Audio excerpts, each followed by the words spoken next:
అందరికీ వందనములు. ప్రేమైనటువంటి దేవుని బిడ్డలారా, ఉదయకాల సమయంలో పడకల మీద నుంచి లేకుంటుందని ప్రభు యొక్క కృపావార్తను మనం జ్ఞాపకం చేసుకుందాం రండి.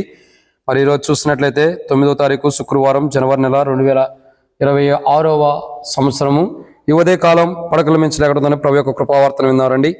ఆది కాండము 22వ అధ్యాయం 17వ వచనం.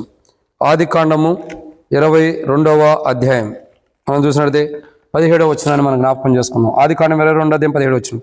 నేను నిన్ను ఆశీర్వదించి ఆకాశ నక్షత్రం వలెను సముద్ర తీరమందలి ఇసుక వలెను నీ సంతానమును నిత్యముగా విస్తరింపజేసేదను. నీ సంతతి వారు తమ శత్రువుల గవిని స్వాధీనపరుచుకుంది.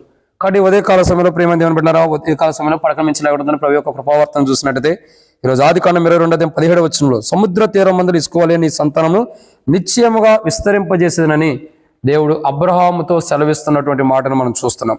కాబట్టి అబ్రహాం యొక్క జీవితంలో, అబ్రహాం యొక్క అనుభవంలో దేవుడు అబ్రహాముతో మాట్లాడిన మాటను చూసినట్లయితే నిశ్చయముగా నీ సంతానమును విస్తరింపజేస్తుందని దేవుడు మాట్లాడుతున్నాడు.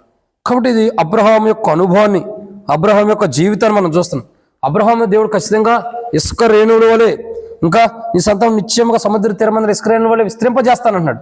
కాబట్టి అబ్రహాముని దేవుడు ఇసుక రేణువుల వలె విస్తరింపజేయడానికి గల కారణం, అబ్రహాం ఏం చేశాడు? దేవుడు అబ్రహాముని విస్తరింపజేయటం కొరకే, అబ్రహాము దేవుని ద్వారా విస్తరింపబడటం కొరకు అబ్రహాము చేసిన మొదటి పని ఏంటది? ఆది కాండం 22వ అధ్యాయం 9వ వచనం. అలాగున వారిద్దరు వెళ్ళి దేవుడు తనతో చెప్పిన చోటుకు వచ్చి ఏం చేస్తూ వచ్చారండి? దేవుడు తనతో చెప్పిన చోటుకు వచ్చిన అనుభవం చూస్తున్నాం. కానీ మొట్టమొదటి మాట చూసినట్టయితే అబ్రహాము యొక్క జీవితంలో దేవుడు తనతో ఏం చెప్పాడు ఆ పని చేస్తున్నాడు.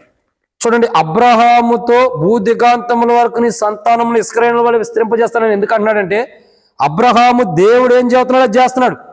దేవుడు చెప్పిన పని చేయడానికి చేస్తున్నాడు అబ్రహాం యొక్క జీవితంలో అబ్రహాము ఇసుక రేణువుల వలె విస్తరింపజేయబడటానికి గల కారణం ఏంటంటే దేవుడు ఏం చెప్పాడో అది చేస్తున్నాడు. ఈరోజు మన జీవితాల్లో, ఈరోజు మన అనుభవాల్లో ఎందుకు మనం ఇసుక రేణువుల వలె విస్తరింపజేయబట్టలేదు? ఎందుకు ఇసుక రేణువుల వలె అంటే మన సంతానం ఎందుకు విస్తరింపబట్టలేదు? మన సంతానం ఎందుకు కృషించిపోతుంది? మన సంతానం ఎందుకు బలహీనమైపోతుంది? మన సంతానం ఎందుకని ఆయా కొండలు నష్టపోతుందంటే మెయిన్ కారణం ఏంటి తెలుసా?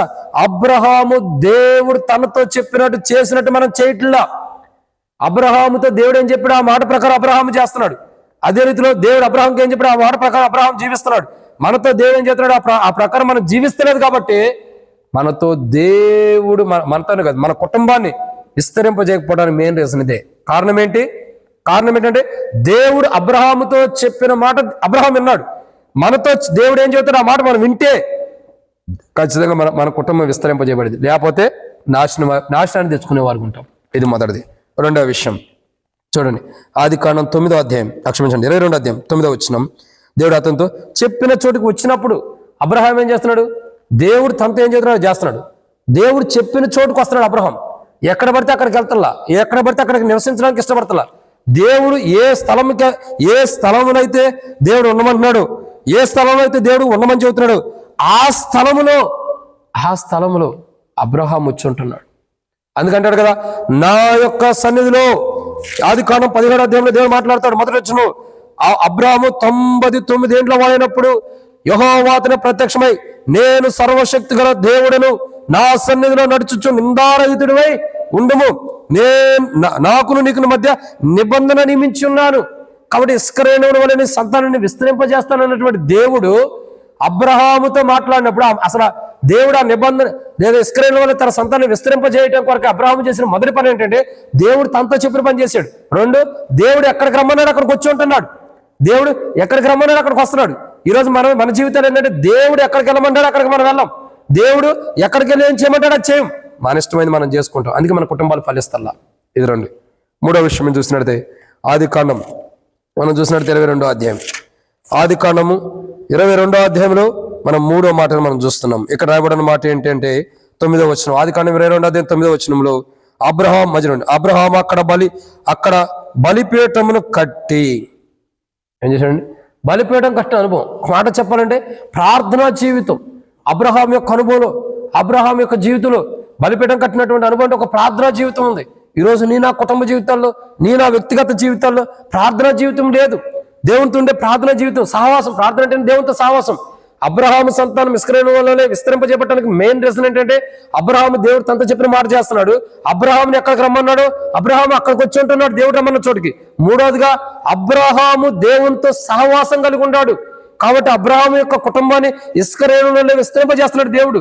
అట్లాగే మన కుటుంబాన్ని విస్తరింపజేయకపోవడం కారణం ఏంటంటే మనం దేవుడి మాట వింటున్నా, మనము ఆ దేవుడు రమ్మన్న చోటికి రావట్లేదు, మనము ఇంకా చూసినట్టే దేవునితో స్నేహం లేదు.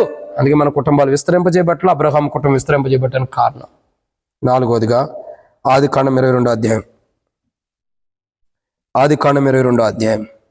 9వ వచనం. కట్టెలు చక్కగా పేర్చి తన కుమారుడు ఇస్సాకును బంధించి ఏం చేశాడు? కట్టెలు చక్కగా పేర్చిన అనుభవం అంటే అబ్రహాం యొక్క జీవితంలో కట్టెలు చక్కగా పేర్చడం అంటే అర్థం ఏంటి? కట్టెలు చక్కగా పేర్చి తన కుమారుని ఏం చేశాడు? బంధించినటువంటి అనుభవం. అంటే ఇక్కడ గమనించాల్సిన 4వ కోణం ఏంటంటే తన జీవితంలో అన్నిటికంటే ప్రాధాన్యత దేవునికి ఇస్తున్నాడు. సమస్తమైన వాటిలన్నిటికంటే ప్రాధాన్యత దేవుడికి ఇస్తున్నాడు. ప్రతి విషయంలో దేవునికి ప్రాధాన్యత ఇస్తున్నాడు. ప్రతి సందర్భంలో దేవునికి ప్రాధాన్యత ఇస్తున్నాడు. ఒక పని ఉందంటే, ఒక కార్యం ఉందంటే, ఒక అనుభవం ఉందంటే అది దేవునికి ప్రాధాన్యత ఇస్తున్నాడు. ప్రతి విషయంలో తన జీవితంలో దేవునికి ప్రాధాన్యత ఇస్తున్నాడు కాబట్టి తన సంతానాన్ని ఇశ్రాయేలులోనే దేవుడు విస్తరింపజేస్తున్న వాడిగా ఉంటాడు. ఇంకా 5వ మాట ఏంటంటే ఆదికాండం 22వ అధ్యాయం 9వ వచనం చివరిలో ఆ పీఠం పైన కట్టెల మీద ఉంచి 10వ వచనం అప్పుడు అబ్రహాము తన కుమారుని వధించుటకు చేయెత్తాడు. అంటే ఇక్కడ అబ్రహాం యొక్క సంతానాన్ని దేవుడు విస్తరింపజేయడానికి గల 5వ కారణం ఏంటంటే దేవుని కొరకు తెగింపు కలిగిన వాడు. దేవుని కొరకు తెగింపు కలిగినటువంటి, దేవుని కొరకు ఏం చేయడానికైనా తెగింపు కలిగినటువంటి, దేవుని కొరకు ఏ పని చేయడానికైనా తెగింపు కలిగిన వాడు, దేవుని కొరకు ఏదైనా విడిచిపెడతాను కూడా ఇష్టపడినవాడు, దేవుని కొరకు తాను ప్రేమించినది, తనకు ఇష్టమైనది, తనకు కావాల్సిన దాన్ని కూడా వదులుకోవడానికైనా సరే ఇష్టపడినటువంటి వాడు, దేవుని కొరకు ఏదైనా వదులుకోవటానికి సమృద్ధికి ఇష్టపడినటువంటి వాడు, దేవుని కొరకు తనకంటూ ఏముంచుకోకుండా దేవుని కొరకు ఏదైనా సరే దేవుడు అడిగితే ఏదైనా ఇవ్వటానికి సంపూర్ణమైన తెగింపుతో కూడిన సమర్పణ కలిగిన వాడు. అందుకే అబ్రహాం యొక్క కుటుంబం, అబ్రహాం యొక్క జీవితం సముద్ర తీరమందల ఇశ్రాయేలులో దేవుడు ఆశీర్వదిస్తున్నాడు. కానీ మన జీవితాలు ఎందుకు జరగట్లేదంటే ఆ దేవునికి సంపూర్ణమైన విధానంలో దేవుని దృష్టిలో తెగింపుతో కూడిన సమర్పణ మనలో లేదు. ఇంకా మన జీవితాల్లో ఏదైతే మనకి ఇష్టమైందో అది దేవునికి ఇవ్వడానికి మనం ఇష్టపడలేకపోతున్నాం, మనం ఇష్టపడతాం కానీ ఇవ్వలేకపోతున్నాం. ఇంకా మన జీవితాల్లో ఆ కట్టే ప్రార్థనా జీవితం లేదు, ఇంకా మన జీవితాల్లో అనేక అనుభవాలు లేవు కాబట్టి దేవుడు మన జీవితాలు ఏం చేయలేకపోతున్నాడు. ఇశ్రాయేలును విస్తరింపజేయాలంటే మన కుటుంబాన్ని కూడా అబ్రహాము లాంటి 500 అనుభవం కలిగి మనం ఉన్నట్లు ప్రభు ఈ యొక్క ఉదయకాలం ప్రభు మనతో మాటలు బట్టి అబ్రహాము లాంటి జీవితం మనకు ఉన్నట్లు ప్రభు సాయించాను గాక. ఆమెన్. ప్రార్థన. ప్రేమ కలిగిన తండ్రి, పరిశుద్ధుడు అయిన దేవా మీకు వందనాలు. ఎత్తబడిన మాటలు నీరు కట్టి ఫలింపజేసి శత్రు సిగ్గు మీకు మహిమ తెచ్చుకోండి. ఏ మాటలు అయితే ఎత్తబడుతూ వచ్చినాయో ఆ మాటల్లో మీ మాధుర్యం నుంచి మీరు మహిమ తెచ్చుకోమని, అబ్రహాము లాంటి జీవితం మేము కలిగి మీ ద్వారా భూమి మీద ఇశ్రాయేలు వాళ్ళు మేము విస్తరింపబడినట్లు సహాయం చేయమని యేసు ప్రభు నామములో ప్రార్థిస్తున్నాను తండ్రి. ఆమెన్. ప్రియమైన దేవుని బిడ్డలారా, అందరికీ మన ప్రభువైన యేసుక్రీస్తు నామములో ఉదయకాలం శుభాభివందనములు. Praise the lord.